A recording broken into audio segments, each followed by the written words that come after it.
Hey guys, welcome to Unacademy. Today I will be doing Indian Constitution. I will be briefing you about fundamental rights, directive principles of state policy, and fundamental duties.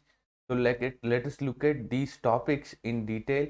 Going forward, about myself, my name is Manoj Kumar. I've cleared SSC CPO. I'm also civil service aspirant. I've cleared ESI CUDC and LIC ADO. Going forward, there is a advanced practice batch for SBI PO 2021 exam that's starting from 27th of October 2021. You get top educators of the country, unlimited access to tests, weekly quiz and mock tests, dedicated doubt clearing session, full syllabus coverage for SBI clerk 2021. The course will be conducted in Hindi and notes will be provided in English, PDF study material, all this at one place. Going forward, there are many October offers happening for bank exam preparation. So if you take a subscription for 1 month, you get an additional 4 months at the same price. For 2 years, you get additional 8 months at the price of 7,800. You can have a look at this. Going forward, about bank exam subscription for 24 months, it's 7,800. 12 months, it's 6,500. For 6 months, it's 5,400. You can use my referral code MJ10 and you will get a 10% off on your subscription. So if you haven't subscribed, please do it right away. Going forward, about plus classes, what are the features? You get live classes, you get weekly tests, you get structured courses, and you get unlimited access. You also get personal guidance, that is one-to-one guidance. You get a study planner, that is a customized study plan with bi-weekly reviews. You also get study material, that is a specialized notes and practice set. Also expert guidelines, that is study booster workshop by exam experts. Going forward, there is a new feature in Unacademy app, that is raise a hand feature, which is available only for plus subscribers. In this raise a hand feature, you can talk with your favorite educator in a live class and clear your doubts. And remember, online is the future of education and online is much better than offline. Going forward, about Unacademy bank scholarship test for all banking aspirants, this test is for all banking experiments, for all banking aspirants, and it is available only in Android app. There is free registration, and this combat, that is this scholarship exam, is available in English and Hindi. You have to answer 36 questions in 15 minutes. There is a detailed solution for each question, and there is a scholarship poll of worth rupees 1 crore. This will be every Sunday at 10 a.m. So if you haven't enrolled, do enroll yourselves now. Going forward, now the topic of the day is fundamental rights. So we all have our fundamental rights. What exactly are these rights? Rights are safeguards. Safeguards. Fundamental rights are safeguards in our constitution. In our constitution. Sir, safeguard against whom, sir? Who is going to harm us, sir? Suppose tomorrow the government may pass a law that might hurt the emotions, or it might have a very bad impact on the human beings. For example, on their life. Okay, they are going to chop 1,000 trees. That is going to impact our lives. Yes. So, a right to life is a part of fundamental rights. So, if that is deprived, then we should understand that the government is trying to encroach upon our rights, and constitution provides the safeguard in case of violation of fundamental rights. So this fundamental rights was in the year 1931 that Sardar Vallabhbhai Patel in Karachi session.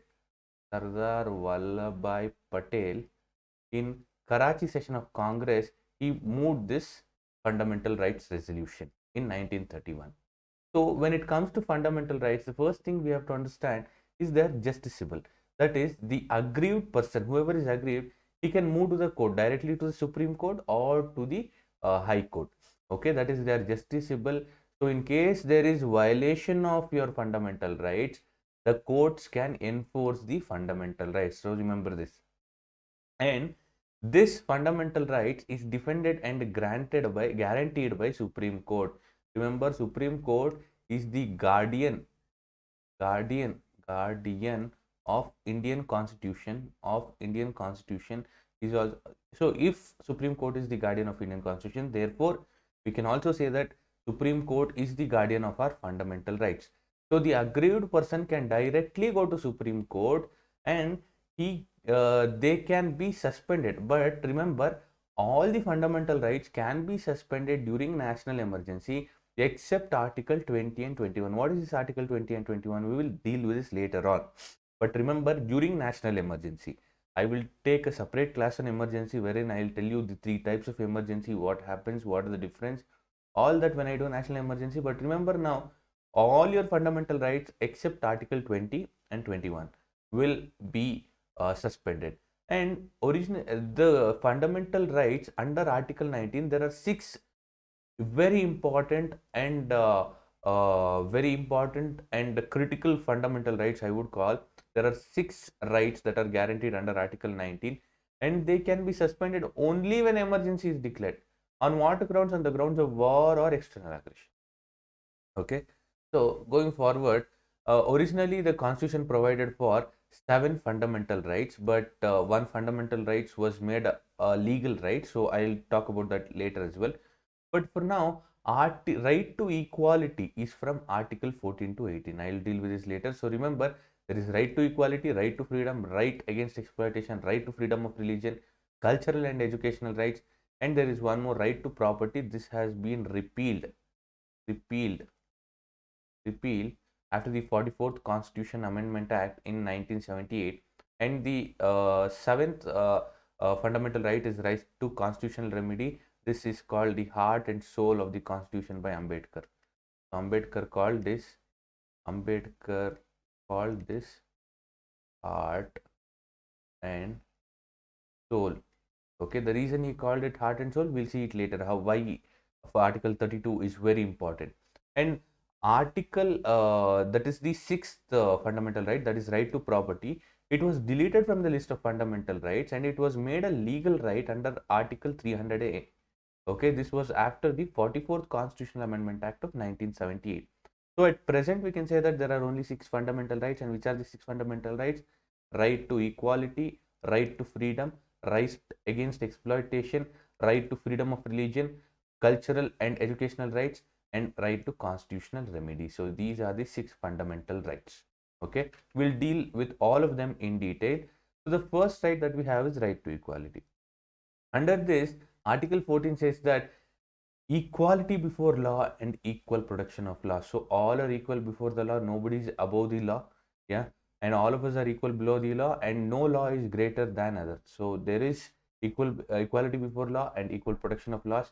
Next, Article 15, it provides that prohibition of discrimination on the grounds of only religion, race, caste, sex, or place of birth. So you cannot be discriminated saying you are from a different religion, or you are from a Dravidian race, or you are from a lower caste, or you are a male or female, or you come from this particular location. So this prohibition, there is prohibition of this kind of discrimination, and all this is because the constitution wants to provide equality, and all of us, we have right to equality. And Article 16 says that equality of opportunity in matters of public employment. Public employment is nothing but government employment or government service. So if you want to join government service, there is equality of opportunity. All of you can write the same exam. There is not a separate, I mean, the board that is conducting the exam does not give a separate question paper for one and another. Yeah. So all of you will have equal opportunity. And Article 17 is end of untouchability. That is Article 17, it is for abolition of untouchability.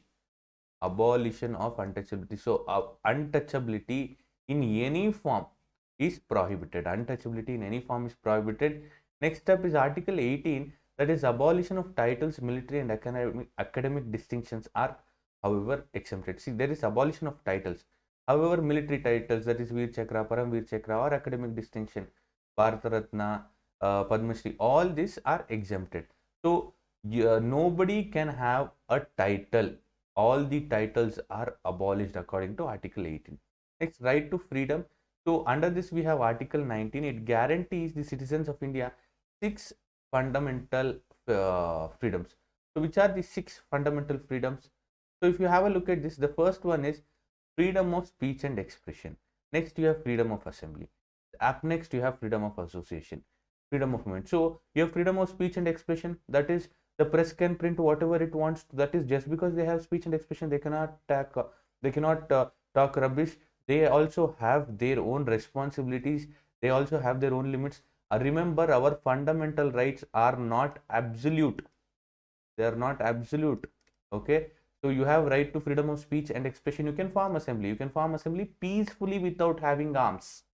You have to form assembly peacefully without having arms. And you can form associations.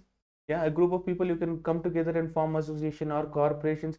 All these are the rights that you have. Then you have freedom of movement. You can move throughout the territory of India. You can go to Jammu Kashmir, you can go to Tamil Nadu, Rameshwaram, you can go to Nagaland, or you can go to Guharmota in Gujarat. All these places you can visit.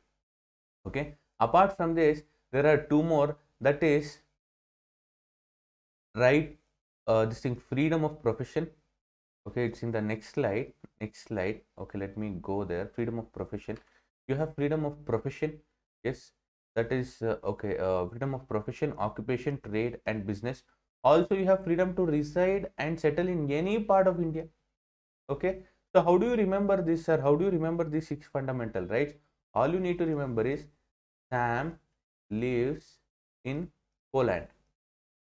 Okay, so if you remember this, S stands for freedom of speech and expression, A for freedom of assembly, next freedom to form association, next M for freedom of movement, then lives is not important, in is not important, Poland, P for profession. Okay, lives you can say it is for reside. So Sam lives in Poland. S is freedom of speech. Remember, this Sam has 2 A's. Next, freedom of assembly. So you can assemble peacefully without arms. Then next one, you can form association.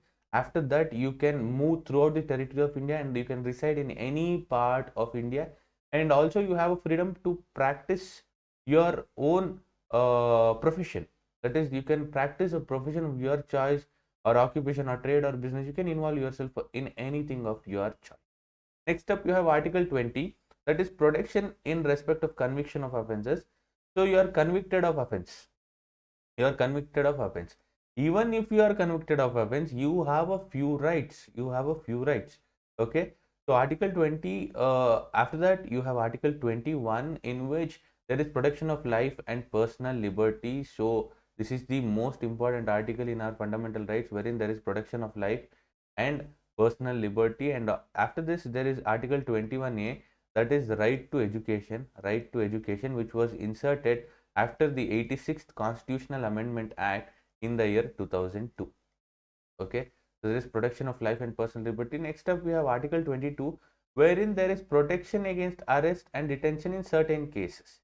So the law enforcement agencies cannot arrest you arbitrarily, and they cannot detain you over and above a specified duration. Yeah, so we all have this right, that is protection against arrest and detention in certain cases. Okay, going forward, right against exploitation is the next fundamental right that we have. Under this, we have Article 23 and 24. Article 23, this prohibits traffic in human beings in any form. Okay, it may be bonded laborer or any form. So traffic in human beings is prohibited. Next, Article 24, no child below the age of 14 can be employed. Okay, this is whatever is spoken here, this is hazardous employment. However, they can be involved in family activities, like for example, they own a kirani shop. Definitely, they can work there, even if they're, because they're not assumed to be employed there. Okay, they're not considered to be employed there. So no child below the age of 14 can be employed. That is Article 24. Next up, we have right to freedom of religion, the most important part, wherein Article 25 says that every person has a freedom to profess, practice, and propagate a religion of your choice. That is, you can profess a religion of your choice. Yeah, you can also practice it, and you can also propagate your religion. Say that, yeah, unless and until you're not trying to be a machinery and convert people, yeah, you have freedom to profess. That is, you will say, I am from this religion. You can practice all the customs. Also, you can propagate it to other people. Yeah, and Article 26 is the next part of freedom of religion, wherein freedom to manage religious affairs. So all of us have freedom to manage our religious affairs. We can manage the way our religious affairs are managed. And Article 27 is prohibits taxes on religious grounds. So we have not come across any religious tax as of now. Yeah, Because Article 27 prohibits taxes on religious grounds, and that's the reason. Going forward, cultural and educational rights, there is Article 29, that is protection of interest of minorities. So interest of minorities, that is, those minorities are those whose numbers are less in numbers. Okay, so those who are less in numbers, this might be a linguistic minority or religious minority. Linguistic or religious. Linguistic or religious minority. So their interests should be protected. And Article 30, it says that right of minorities to establish and administer educational institutions. So these minorities, whomever we find, they can establish and administer educational institutions. In Article 31, this is omitted by 44th Amendment Act. Article 31, which we spoke about, has been omitted. Next up, right to constitutional remedies. Yeah. So here first, the only article we have is Article 32. So in case of violation of any of your fundamental rights, all these while I told you the fundamental rights, that is you have freedom, right to equality, right to freedom, then right cultural and educational rights. Also you have a right against exploitation, right to freedom of religion. If any of these fundamental rights are violated, you can go to the Supreme Court, you can move the Supreme Court. Yeah. So this is a special feature, and it is called the heart and soul of the Constitution by B.R. Ambedkar. I have already told you this. So there are five types of writs. Five types of writs. Which are these writs? If you have a look at it, the first one is habeas corpus. Habeas corpus, that is to have body of. Okay, what is this? I will explain in detail when I do a chapter on writs. Habeas corpus mandamus. Mandamus means we command. We command habeas corpus mandamus quo warranto. Quo warranto. By what warrant?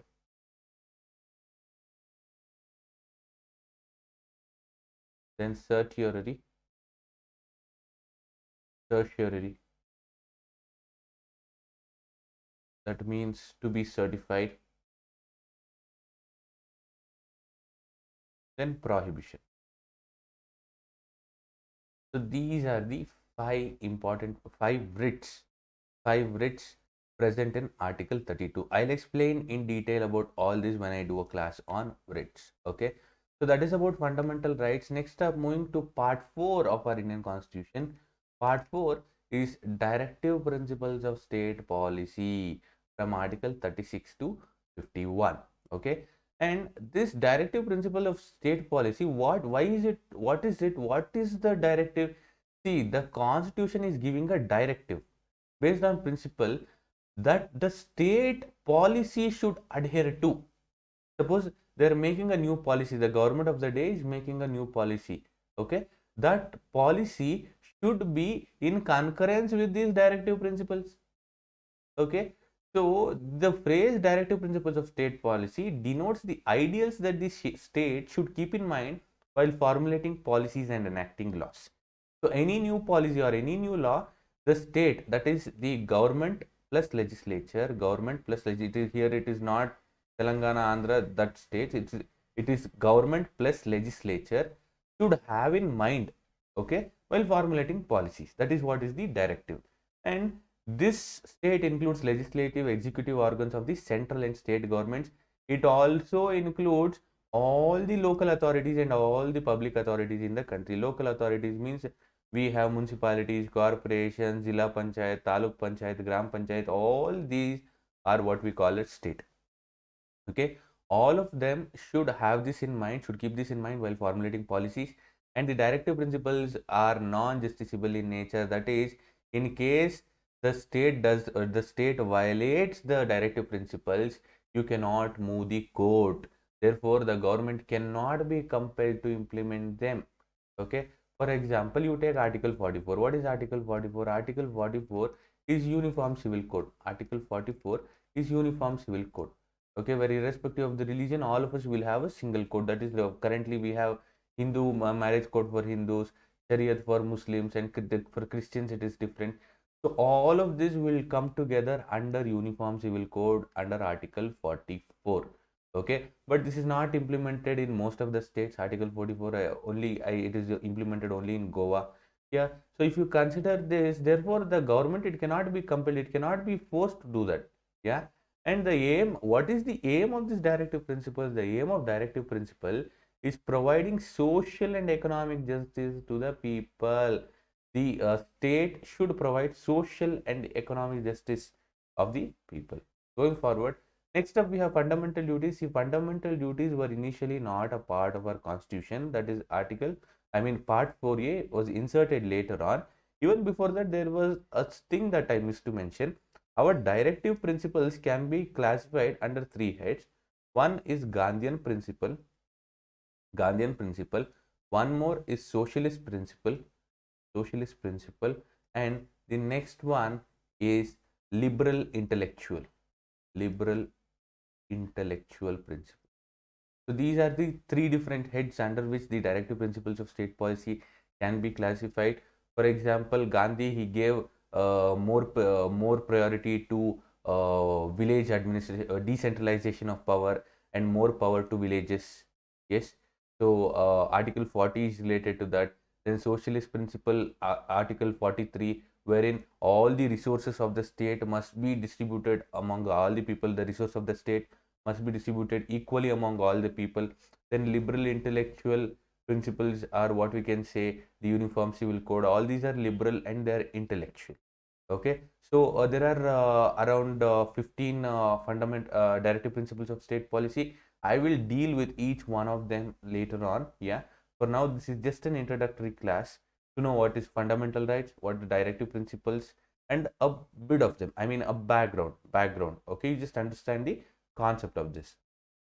Next up, Article 4A was initially not a part of our constitution. It was inserted into our constitution after the 42nd Amendment Act, 42nd Amendment Act in the year 1976.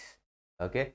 So initially there were 10 fundamental rights. Okay. But later on in the year 2002, along with the insertion of right to education, it was also made a fundamental duty after the 86 Constitutional Amendment Act. Okay. So initially there were only 10 fundamental rights. For this 10 fundamental rights, a separate part called Part 4A was created, and our fundamental rights are based on the Japanese model. And the idea of including a separate chapter on fundamental rights was given by Swaran Singh Committee. Okay, very important. Swaran Singh Committee. It has been asked in the questions a lot, asked in examinations a lot of time. And this Swaran Singh Committee recommended in the view of fact that duties and rights are inseparable. We all have rights. We all have rights. We all have powers. So with great power, we should also have responsibilities. So along with rights, we should also have duties. And moreover, after this, subsequently, the 11th duty. See, right to education was made a fundamental right. Also, it was made a fundamental duty to whom? It shall be the duty of every citizen of India who is a parent or a guardian. Okay, he has to provide opportunities for education to his child, or as the case may be, what between the age of 6 and 14 years. So any child between the age of 6 and 14 years, he cannot be deprived of education, and it is the duty of the parent or the guardian to provide education to this child who is between 6 to 14 years. So along with making right to education a fundamental right, it was also made a fundamental duty. Okay, so that is the important takeaway of this one. Going forward, let us look at the 11 fundamental duties which most of us don't know, including myself. I mean, I know it, I can relate to it, but yeah, it is very important that we as citizens know our duties. Yeah, very important. Okay, all 11 fundamental duties we should know and we should abide by them. The first one is respect the constitution, national flag and national anthem, to cherish and follow the noble ideas of freedom struggle. So you know the freedom struggle, and freedom struggle was not a very small phase of time. It was a long phase of time during which hundreds of patriots sacrificed their lives for the freedom of our country and to uphold and protect the sovereignty, that is supremacy. Sovereignty here is supremacy, unity and integrity of India. And you have to defend the country and render national service when required. This is an exceptional circumstance wherein the country doesn't ask you unless and until you have something that is of great importance. So but when the country asks you to defend the country, it is our duty to defend the country, and also to render national service. And you have to promote common brotherhood and establish dignity of women. That is, all Indians are brothers and sisters, and that is how we have to look at it. And you have to preserve the rich heritage of a nation's composite culture. So, India is a melting pot of various cultures. So, all of them, the rich heritage of all these composite cultures should be preserved, and that's our duty.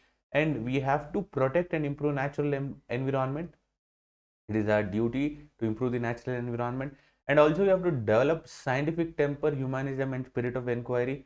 Yes, so whatever you study here, whatever you read, the rational thoughts, you have to develop that scientific temper. You have to go, you have to believe in science, also in humanity, and there should be spirit of inquiry. You should not believe whatever is in front of you, or you should not have this blind belief. Okay, and also you have to safeguard public property and abjure violence.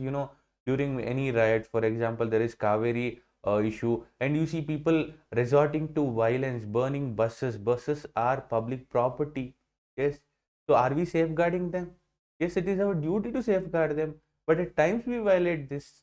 Yes. To safeguard public property, it is our duty. And also we have to strive as Indians. We have to strive for excellence in all spheres of individual and collective activity. That is, individually you have to strive for excellence, along with collective activity you have to strive for you have to strive for excellence.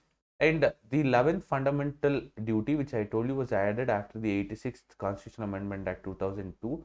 So who is a parent or a guardian?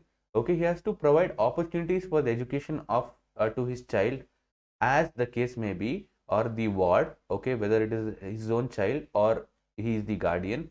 Okay, the ward between the age of 6 to 14 years, it is his duty to provide education. Okay, so these are the 11 fundamental rights that we saw in this unit. So about Unacademy Ask a Doubt by Unacademy. What is Ask a Doubt feature on Unacademy? It is a new feature available to learners who have installed the latest version of Unacademy app on Android or iOS. So how would you benefit from it? You can raise a query or a doubt. You can get instant solutions to lakhs of questions, high quality solutions in English and Hindi. If the question is unique, subscribe learners get a detailed video solution. Solutions also available for bank exams. Now, what is this Ask a Doubt by Unacademy? You can go to the doubts and solution on your home screen. You can ask a doubt. You can upload an image, crop the question, and you can choose the subject so that the particular educator in that subject will answer your question. So the next feature is report and win, wherein this is an opportunity for all learners to report any inappropriate content in the video. So be the first one to report a particular issue to claim your prize. Report any inappropriate content using the form in the description. Okay, and thank you everyone. Thank you so much for watching my class today. I hope it was a very fruitful session. So if you like my class, please do like, share, and subscribe to this channel. Thank you so much.